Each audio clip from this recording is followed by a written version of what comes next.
Aqui, pessoal, boa noite. A fogueira aqui, ó. Dona Francisquinha, ótima.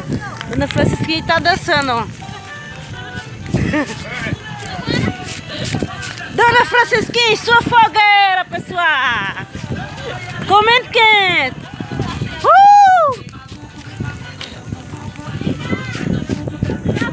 Olá, boa noite. Uhul. Cadê meu chapéu, pessoal? Aqui, pessoal, a fogueira Dona Francisquinha no sítio, viu? Sozinha, não pode ter aglomerações. Olá! Dona Francisquinha não tá só.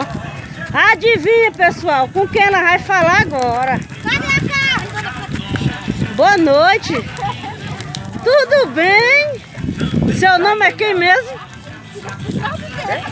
O seu nome? Zé do Gado. Não é brincadeira, pessoal. Aqui é a nossa fogueirinha, eu vou dizer, viu? Adivinha, aqui é eu e seu Léo, ó.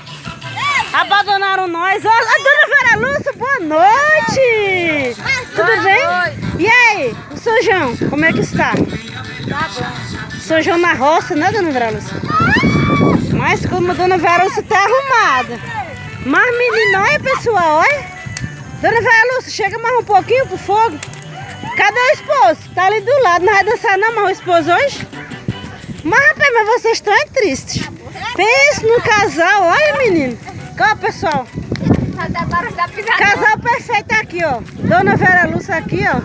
E seu Léo, olha o casal da noite. Da fogueira. Que bonito, hein? Vocês me dão notícia do seu Nelson, minha gente? Tá por aqui? Tá lá dentro, tá fazendo a comida, né? Deve estar uma delícia a comida do seu Nelson. Mas é assim mesmo, né? Depois eu vou lá dar uma entrevistazinha com o seu Nelson. Menino, que casal perfeito. Vamos se casar hoje na fogueira de São João, é? Que coisa, olha como ela tá bonita. E não sai nem um beijinho aí. Ah, Dona Vera Lúcia não quer beijar não. Pô, Dona Francisquinha beija.